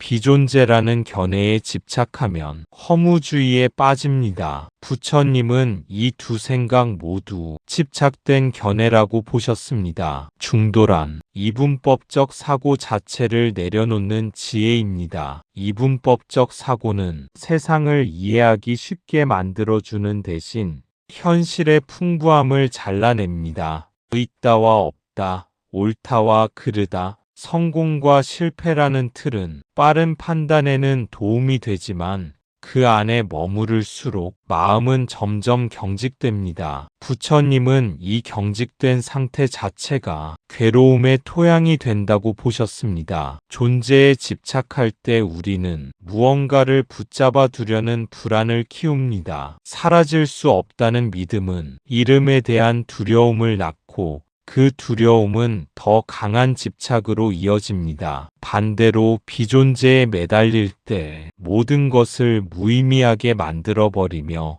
책임과 관계마저 가볍게 여겨버릴 위험이 생깁니다. 중도는 이 두 입장을 조정해 적당히 섞는 것이 아닙니다. 그보다 한 단계 물러나 왜 우리는 반드시 하나를 선택해야 한다고 느끼는지를 묻습니다. 그 질문은 생각의 내용이 아니라 생각을 붙잡는 습관을 비추어 줍니다. 이렇게 볼 때 중도는 철학적 타협이 아니라 인식의 전환입니다. 세계가 어떤 방식으로 경험되고 있는지를 직접 관찰하게 만듭니다. 존재와 비존재라는 개념은 설명을 위한 도구일 뿐 붙잡아야 할 실체가 아니라는 사실이 조용히 드러납니다. 이 전환이 일어날 때 삶은 훨씬 유연해집니다. 무언가를 증명하려는 긴장도 줄고 모든 것을 부정하려는 냉소도 누그러집니다. 중도는 어느 한편에 서는 용기가 아니라 편을 나누려는 마음에서 자유로워지는 지혜입니다. 그 지혜 위에서 부처님이 말씀하신 길은 개념을 넘어 실제 삶 속에서 부드럽게 작동하기 시작합니다. 영기의 이해는 자연스럽게 공으로 이어집니다. 공이라고 하면 아무것도 없다라고 오해하기 쉽습니다. 하지만 공이란 고정된 실체가 없다는 뜻이지 존재 자체를 부정하는 말이 아닙니다. 꽃은 분명히 피어 있고 고통은 분명히 느껴집니다. 다만 그것이 영원히 변하지 않는 실체가 아니라는 것입니다. 이 이해가 중요한 이유는 우리가 경험을 대하는 태도를 완전히 바꾸어 놓기 때문입니다. 공의 관점에서는 세상에서 사라져야 할 것도 끝까지 붙잡아야 할 것도 줄어듭니다. 존재를 부정하지 않으면서도 집착하지 않을 수 있는 길이 열리기 때문입니다. 꽃이 피어 있다는 사실을 알면서도 반드시 내 것이어야 한다고 생각하지 않을 수 있고, 고통을 느끼면서도 이것이 나의 전부라고 단정하지 않을 수 있습니다. 공은 경험을 가볍게 만드는 가르침이 아니라 경험과의 거리를 적절히 조절해주는 지혜입니다. 이 거리감은 무관심과는 다릅니다. 오히려 더 깊이 느끼되 덜 휘둘리게 합니다. 기쁨은 기쁨대로 충만하게 지나가고 괴로움은 괴로움대로 저항 없이 지나가게 둡니다. 그 과정에서 마음은 점점 단단해지기보다 부드러워집니다. 공을 이해하면 삶을 통제하려는 욕구도 자연스럽게 느슨해집니다. 모든 것을 고정하려는 시도는 애초에 가능하지 않다는 사실을 알게 되기 때문입니다. 이 느슨함은 무책임함이 아니라 현실을 현실로 받아들이는 성숙한 태도입니다. 그래서 공은 중도를 떠받치는 가장 깊은 토대가 됩니다. 있다와 없다, 잡아야 한다와 버려야 한다는 극단 사이에서 마음을 흔들던 힘이 조용히 약해집니다. 그 자리에서 중도는 이론이 아니라 삶을 지탱하는 깊은 이해로 자리 잡습니다. 이 이해가 왜 중요할까요? 고통이 있을 때 그 고통을 영원한 나의 문제로 착각하지 않게 해주기 때문입니다. 괴로움이 일어났을 때 이건 나야라고 붙잡지 않는 것, 그것이 바로 중도의 지혜입니다. 이 착각이 사라질 때 고통을 대하는 태도는 크게 달라집니다. 괴로움이 찾아와도 그것을 설명해야 할 정체성으로 만들지 않게 됩니다. 나는 늘 힘든 사람이다. 내 인생은 원래 이런 것이다라는 이야기가 덧붙지 않으면 고통은 필요 이상으로 커지지 않습니다. 부처님이 보신 괴로움은 문제라기보다 현상이었습니다. 조건이 모이면 일어나고 조건이 바뀌면 사라지는 하나의 과정이었습니다. 이렇게 이해할 때 우리는 괴로움과 싸우느라 에너지를 소모하지 않게 됩니다. 싸움이 멈추면 고통은 여전히 있지만 그 무게는 훨씬 가벼워집니다. 이 지혜는 도망치거나 무시하는 태도와는 다릅니다. 아픔을 아픔으로 인정하되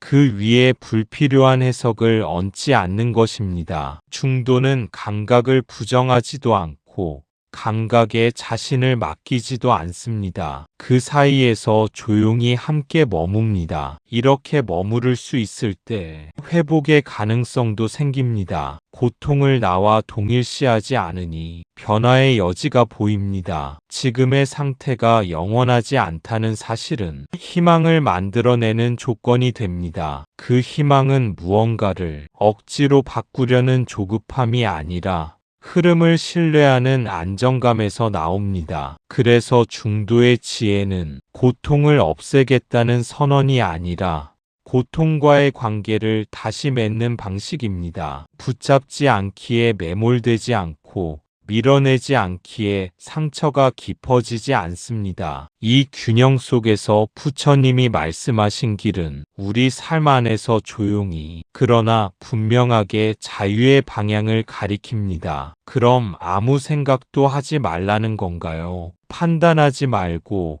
선택하지도 말라는 건가요? 그렇지 않습니다. 부처님은 생각을 쓰지 말라고 하신 적이 없습니다. 다만 생각에 매이지 말라고 하셨습니다. 생각은 도구이지 내가 되어서는 안 됩니다. 이 차이를 아는 것이 중도입니다. 생각을 도구로 쓴다는 말은 필요할 때 사용하고 역할을 다하면 내려놓을 수 있다는 뜻입니다. 망치를 손에서 놓지 못하면 어떤 것도 제대로 할 수 없듯이 생각 역시 쥐고만 있으면 세상을 있는 그대로 만날 수 없습니다. 부처님은 이 불편함을 분명히 보셨습니다. 우리는 종종 생각이 나를 보호해준다고 믿습니다. 미리 판단하면 덜 다치고 결론을 내려두면 불안이 줄어든다고 느끼기 때문입니다. 하지만 그 보호는 오래가지 않습니다. 생각에 매달릴수록 새로운 상황을 받아들이는 힘은 오히려 약해집니다. 중도의 지혜는 생각을 없애는 데 있지 않습니다. 생각이 작동하는 순간을 알아차리고 그 생각이 전부인 것처럼 굳어지지 않게 하는 데 있습니다. 판단이 필요할 때는 분명히 판단하되 그 판단에 자신을 걸어두지 않는 태도입니다. 이 태도가 자리 잡으면 선택은 더 명확해집니다. 망설임이 사라져서가 아니라 결과에 대한 집착이 줄어들기 때문입니다. 잘 되면 좋고 그렇지 않아도 다시 살필 수 있다는 여유가 생깁니다. 이 여유가 삶을 유연하게 만듭니다. 그래서 중도는 무사유의 상태가 아니라 자유로운 사유의 상태입니다. 생각을 쓰되 끌려가지 않고 판단을 하되 갇히지 않습니다. 이 차이를 분명히 아는 순간 생각은 짐이 아니라 길을 비추는 등불이 됩니다. 부처님이 말씀하신 중도는 바로 이 등불을 손에 쥐되 머리에 얹지 않는 지혜의 태도입니다. 중도, 영기, 공. 이 말을 들으면 멀게 느껴질 수 있습니다. 하지만 이 가르침은 아주 현실적인 순간에서 빛을 발합니다. 누군가의 말에 상처를 받았을 때 그 말을 절대적인 진실로 믿지 않는 것, 실패했을 때 그 실패를 나의 본질로 규정하지 않는 것, 성공했을 때 그 성공에 매여 교만해지지 않는 것, 이 모든 순간의 중도의 지혜는 우리 마음을 자유롭게 합니다. 이 자유는 감정을 느끼지 않는 상태가 아닙니다. 아픔은 아픔대로 지나가고 기쁨은 기쁨대로 머뭅니다. 다만 그 감정이 나의 전부가 되지 않을 뿐입니다. 부처님이 말씀하신 자유는 무언가를 차단해서 얻는 평온이 아니라 경험을 통과하면서도 묶이지 않는 상태입니다. 상처받았을 때 그 말이 나온 조건을 함께 볼 수 있다면 마음은 즉시 굳어지지 않습니다. 실패의 순간에도 지금의 결과가 모든 가능성을 닫아버렸다고 속단하지 않게 됩니다. 성공 앞에서도 잠시 고개를 들되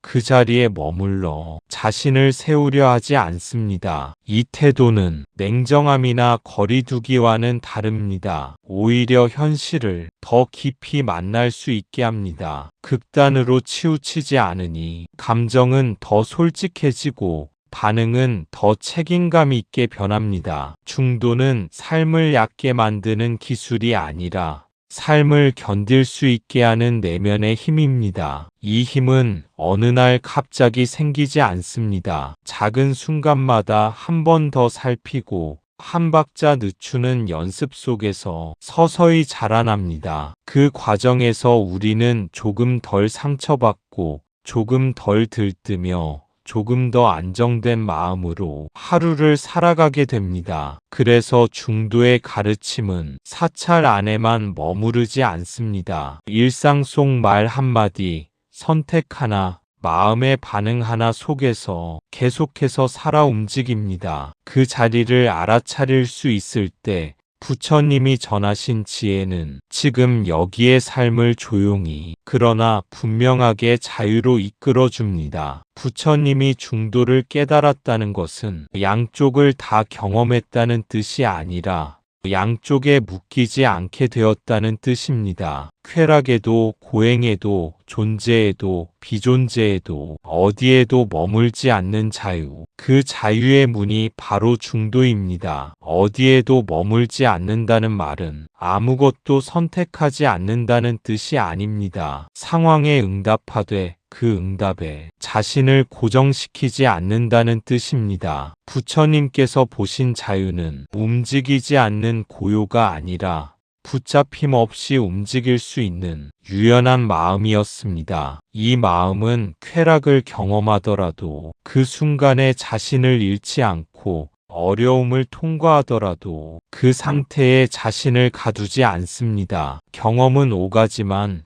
정체성으로 굳어지지 않습니다. 그래서 삶은 가볍지 않지만 무겁지도 않은 중심을 갖게 됩니다. 존재와 비존재에 머물지 않는다는 말 역시 세상을 부정하거나 의미를 지워버리겠다는 선언이 아닙니다. 다만 개념이 현실을 대신 살아주지 못한다는 사실을 분명히 아는 태도입니다. 개념은 길을 가리키는 표지판일 뿐 그 자리에 눌러앉을 곳은 아닙니다. 이 자유는 도망칠 곳이 없는 대신 갇힐 곳도 없습니다. 무엇을 얻어야만 완성되는 상태가 아니기에 잃을 것도 없습니다. 그래서 부처님이 보여주신 중도는 도달해야 할 목표라기보다 이미 열려있는 문에 눈을 뜨는 일에 가깝습니다. 그 문 앞에서 우리는 매 순간 선택합니다. 붙잡을 것인가, 흘려보낼 것인가가 아니라 지금 이 마음이 어디에 묶이려 하는지를 알아차릴 것인가의 선택입니다. 그 알아차림이 이어질수록 중도는 개념이 아니라 살아있는 자유로 우리 삶 안에서 드러납니다. 지금까지 우리는 부처님께서 말씀하신 중도가 삶의 태도이자 수행의 길이며 세상을 바라보는 지혜라는 이야기를 나누었습니다. 이제 마지막으로 아주 중요한 질문을 하나 던져보겠습니다. 그래서 우리는 오늘 지금 여기에서 중도를 어떻게 살아야 할까요? 중도를 사는 일은 특별한 환경을 갖추는 것에서 시작되지 않습니다. 사찰에 가야만 가능해지는 삶도 아니고 모든 문제를 정리한 뒤에야 시작할 수 있는 길도 아닙니다. 오히려 지금의 불완전한 조건 속에서 가능한 태도를 묻는 질문입니다. 오늘 중도를 산다는 것은 먼저 자신의 마음을 조금 더 자주 살피는 일입니다. 어떤 감정이 일어났을 때 곧바로 옳고 그름을 가르기보다 이 마음이 무엇을 요구하고 있는지를 잠시 들여다보는 것입니다. 그 짧은 멈춤이 극단으로 흐르던 방향을 조금 바꿔줍니다. 또한 중도는 완벽한 선택을 하겠다는 다짐이 아닙니다. 선택 이후의 마음을 어떻게 돌볼 것인가에 더 가깝습니다. 잘된 선택에는 집착하지 않고 아쉬운 결과에는 자기 비난을 덜어주는 태도, 이 균형이 삶을 오래 지속 가능하게 만듭니다. 관계 속에서도 마찬가지입니다. 상대에게 맞추느라 자신을 지우지도 않고 자신을 지키겠다고 상대를 밀어내지도 않습니다. 말 한마디, 침묵 한순간에도 지금 이 방향이 괴로움을 줄이고 있는지를 조용히 확인합니다. 이렇게 중도를 산다는 것은 늘 깨어있으라는 거창한 주문이 아닙니다. 흔들릴 때마다 다시 중심으로 돌아올 수 있다는 신뢰를 기르는 일입니다. 오늘 지금 여기에서 한 번 더 살피고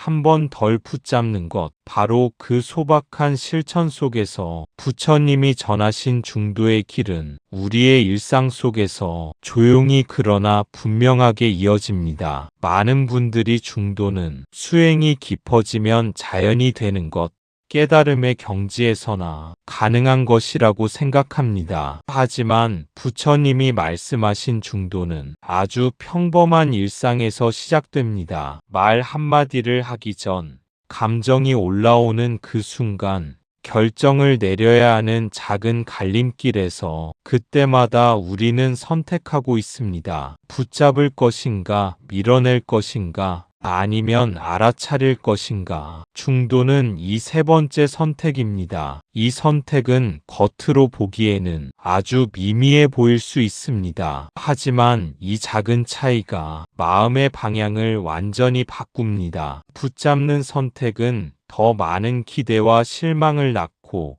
밀어내는 선택은 저항과 긴장을 키웁니다. 알아차리는 선택만이 상황을 있는 그대로 두면서도 그 안에 휘말리지 않게 합니다. 알아차린다는 것은 아무것도 하지 않는 태도가 아닙니다. 오히려 지금 이 순간 가장 분명하게 깨어있는 상태입니다. 감정이 올라오면 그 감정을 억누르지도 정당화하지도 않습니다. 지금 이런 마음이 일어나고 있구나. 이 한 문장으로 마음은 이미 한 걸음 물러섭니다. 그 거리감 속에서 우리는 비로소 선택할 수 있습니다. 자동 반응이 아니라 의식적인 응답을 할 수 있게 됩니다. 말을 해야 할지, 잠시 침묵하는 것이 나을지, 행동으로 옮길지 지켜보는 것이 적절한지. 중도는 이 판단의 기준을 외부가 아니라 마음의 상태에서 찾게 합니다. 이렇게 보면 중도는 특별한 결심이 아니라 연습에 가깝습니다. 하루에도 수십 번 실패하고 다시 돌아오는 과정입니다. 중요한 것은 한 번도 치우치지 않는 사람이 되는 것이 아니라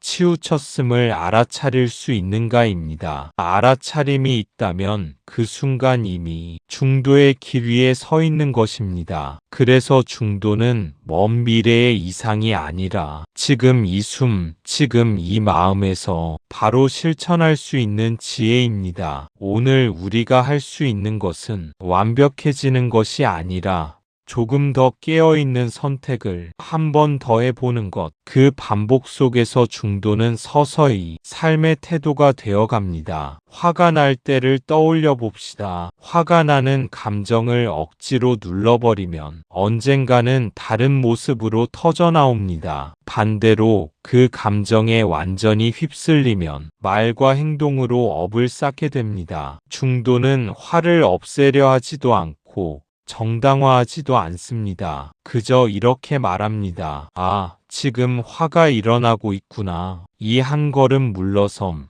이 알아차림이 중도의 첫걸음입니다. 이 한 걸음은 화를 해결하는 기술이 아니라 화와의 관계를 바꾸는 전환점입니다. 알아차림이 생기는 순간 우리는 더 이상 감정과 하나가 아닙니다. 화는 여전히 거기에 있지만 그 화가 나를 대표하지는 않습니다. 이때 중요한 것은 자신을 평가하지 않는 태도입니다. 왜 또 화가 났을까라는 자책이 따라오면 알아차림은 곧바로 또 다른 판단으로 바뀝니다. 중도의 시선은 화가 있다는 사실만을 봅니다. 좋고 나쁨을 덧붙이지 않기에 마음은 불필요하게 더 거칠어지지 않습니다. 이렇게 바라볼 수 있을 때 몸의 반응도 함께 보입니다. 숨이 가빠지고 어깨가 굳어지고 생각이 빨라지는 그 흐름, 이 모든 것이 조건이 모여 일어나는 과정임을 직접 체감하게 됩니다. 이 체감이 깊어질수록 화는 점점 하나의 현상으로 인식됩니다. 현상으로 보기 시작하면 선택의 폭이 넓어집니다. 당장 말을 쏟아낼 필요도 없고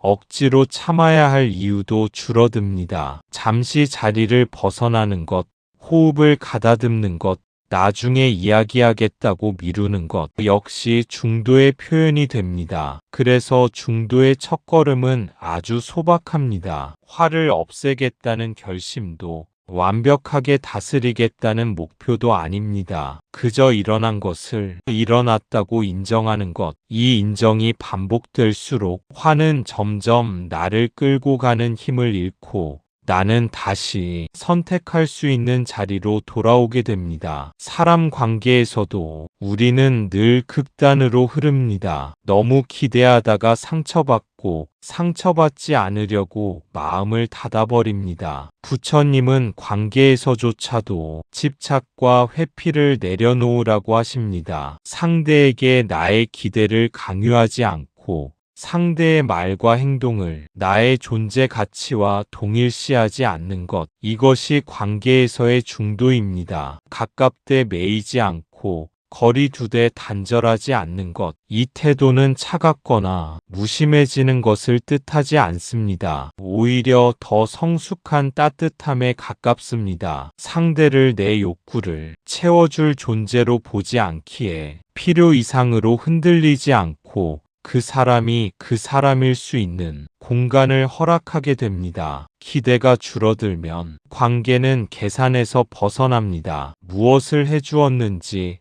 얼마나 돌려받았는지를 따지기보다 지금 이 만남이 어떤 상태에 있는지를 차분히 바라볼 수 있게 됩니다. 이때 관계는 소유가 아니라 만남으로 다시 돌아옵니다. 상대의 말에 상처가 될 때도 마찬가지입니다. 그 말을 곧바로 나에 대한 평가로 받아들이지 않고 그 사람의 상태와 조건에서 나온 표현으로 봅니다. 그러면 마음은 즉각 방어하거나 공격하지 않아도 됩니다. 상처를 느끼되 그 상처가 나 전체를 규정하지 않게 됩니다. 이런 시선은 관계를 오래 숨쉬게 합니다. 붙잡지 않기에 지치지 않고 도망치지 않기에 오해가 쌓이지 않습니다. 필요할 때는 분명하게 말하고 물러설 때는 조용히 물러나는 힘. 그 균형은 기술이 아니라 집착을 알아차리는 지혜에서 나옵니다. 관계에서의 중도는 완벽한 이해나 항상 좋은 감정을 요구하지 않습니다. 다만 관계 속에서 나를 잃지 않고 상대를 왜곡하지 않는 것, 그 자리에 머무를 수 있을 때 관계는 부담이 아니라 서로를 비추는 거울이 됩니다. 수행에서도 중도는 매우 중요합니다. 열심히 해야 한다는 생각에 자신을 몰아붙이다가 지쳐서 수행을 놓아버리는 경우를 우리는 많이 봅니다. 반대로 어차피 공한데 뭐하며 수행을 가볍게 여기는 것도 또 다른 극단입니다. 부처님이 말씀하신 수행의 중도는 지속 가능함입니다. 오늘 할 수 있는 만큼,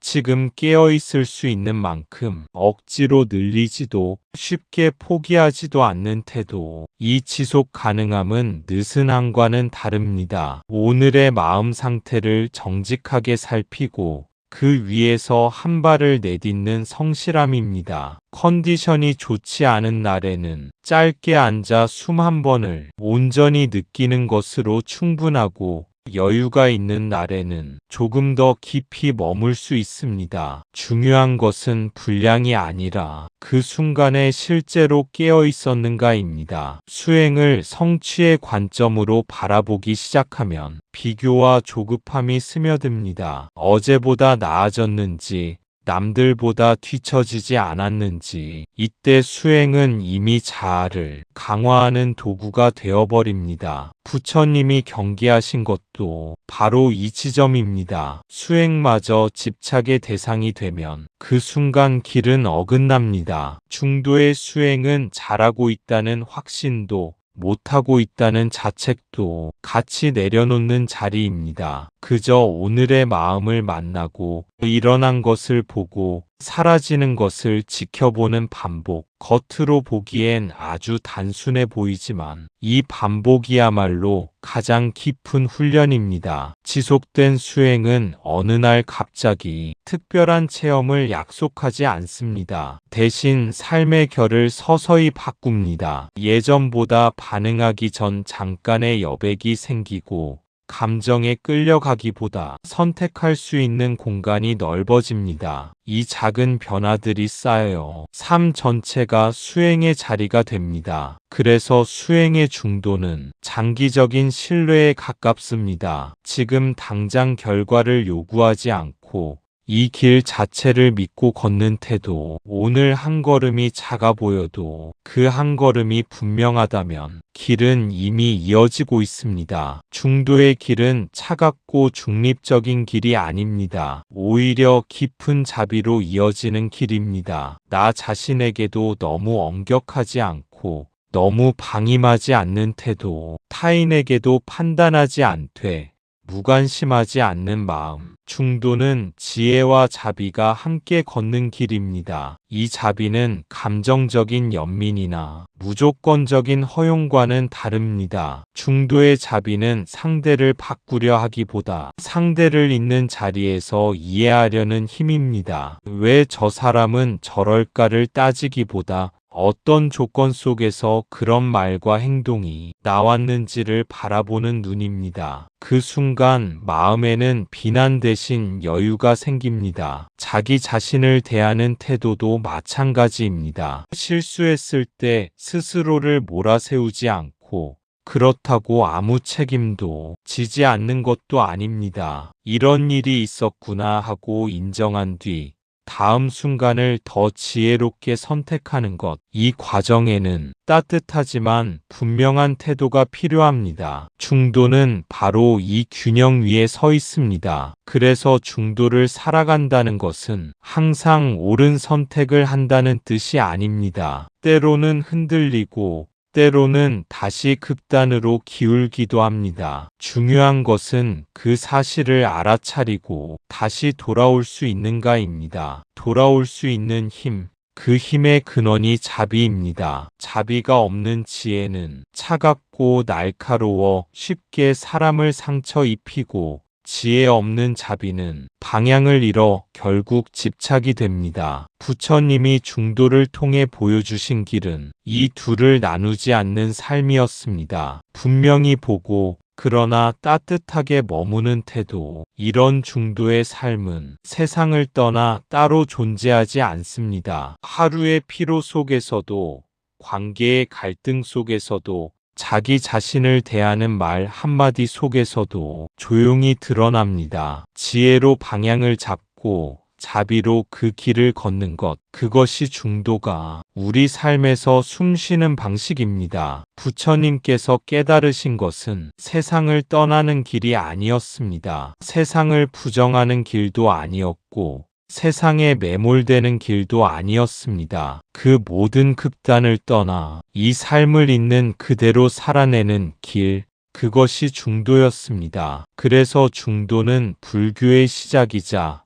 불교의 끝이라고도 할 수 있습니다. 중도가 시작이자 끝이라는 말은 불교가 어떤 목표 지점에 도달하면 비로소 완성되는 가르침이 아니라는 뜻이기도 합니다. 깨달음은 삶 바깥에 따로 놓여 있지 않고 바로 이 일상 속에서 어떻게 보고 어떻게 반응하며 어떻게 선택하느냐에 따라 매 순간 새롭게 열리기 때문입니다. 그래서 부처님의 가르침은 현실을 떠난 이상향을 약속하지 않습니다. 괴로움이 사라진 완벽한 세계를 미래의 보상처럼 주지도 않습니다. 대신 지금 이 자리에서 괴로움을 만드는 마음의 습관을 하나씩 알아차리고 놓아가는 길을 조용히 가르쳐 주십니다. 그 길이 바로 중도입니다. 중도는 어떤 정답을 외우는 일이 아니라 삶을 대하는 감각을 바꾸는 일입니다. 상황을 흑백으로 재단하지 않고 나와 남을 고정된 틀에 가두지 않으며 좋고 싫음 이전에 먼저 알아차리는 태도를 기르는 것. 이 감각이 자라날수록 삶은 덜 흔들리고 마음은 덜 소모됩니다. 그래서 중도를 산다는 것은 특별한 사람이 되는 일이 아닙니다. 오히려 더 인간적으로 살아가는 일입니다. 기쁠 때 기뻐하되 매이지 않고 아플 때 아픔을 느끼되 자신을 그 아픔으로 규정하지 않는 것. 이 자연스러움 속에서 삶은 부담이 아니라 경험으로 남게 됩니다. 부처님이 보여주신 중도의 길은 멀리 있는 이상이 아니라 지금 우리가 서 있는 바로 이 자리에서 언제든 선택할 수 있는 방향입니다. 극단으로 기울 때마다 다시 한번 숨을 고르고 지금의 마음을 살피는 그 순간마다 불교는 다시 시작되고 또 조용히 완성됩니다. 우리는 완벽하게 중도를 살 수 없을지도 모릅니다. 하지만 중도를 향해 방향을 잡고 살아갈 수는 있습니다. 오늘보다 내일 조금 덜 집착하고 조금 더 알아차리며 살아가는 것. 그 길 위에 서 있는 한 우리는 이미 부처님이 가리키신 길 위에 서 있는 것입니다. 이 법문을 듣는 이 순간이 여러분 각자의 삶에서 중도의 씨앗이 되기를 바라며 이만 말씀을 맺겠습니다. 이 씨앗은 특별한 조건이 갖추어질 때만 자라는 것이 아닙니다. 화려한 수행의 자리에서만 깊은 산중에서만 싹트는 것도 아닙니다. 오히려 바쁘고 복잡한 일상 속에서 마음이 가장 흔들리는 그 순간에 조용히 힘을 얻습니다. 그때마다 한 번 더 알아차리고 한 번 덜 휘말리는 선택이 씨앗에 물을 주는 일입니다. 중도의 씨앗이 자란다는 것은 삶이 더 쉬워진다는 뜻은 아닙니다. 괴로움이 완전히 사라진다는 약속도 아닙니다. 다만 괴로움 앞에서 길을 잃지 않게 해줍니다. 왜 이런 일이 일어났는지를 자신을 탓하거나 세상을 원망하는 대신 지금 이 순간 무엇을 보고 있는지를 살필 수 있게 해줍니다. 이렇게 조금씩 방향을 잡다 보면 우리는 어느새 삶을 밀어내지도 삶에 매달리지도 않게 됩니다. 기쁨이 와도 지나가는 줄 알고 아픔이 와도 머무르지 않음을 압니다. 그 사이에서 마음은 조금 더 유연해지고 조금 더 자유로워집니다. 부처님의 가르침은 완벽한 인간이 되라고 요구하지 않습니다. 다만 깨어있는 인간으로 살아가기를 권할 뿐입니다. 실수해도 다시 돌아올 수 있고 흔들려도 다시 중심을 찾을 수 있다는 이 믿음 위에서 중도의 길은 계속 이어집니다. 오늘 이 법문이 끝난 뒤에도 삶은 이전과 다르지 않을 것입니다. 여전히 선택해야 할 순간들이 오고 마음은 다시 극단으로 기울 것입니다. 그러나 그때 지금 나는 어디로 가고 있구나 하고 알아차릴 수 있다면 그 한순간이 이미 수행이며 그 자리가 바로 중도의 자리입니다. 이 길을 걷는데 서두를 필요도 없고 남과 비교할 이유도 없습니다. 각자의 속도로 각자의 삶 속에서 중도의 씨앗을 돌보면 됩니다. 나무 아미타불 관세음보살, 그 씨앗이 자라 여러분의 삶을 조금 더 가볍고 따뜻하게 만들기를, 그 인연이 오늘 이 자리에서 조용히 이어지기를 바라며 이 말씀을 마치겠습니다. 감사합니다. 구독과 좋아요는 저에게 큰 힘이 됩니다.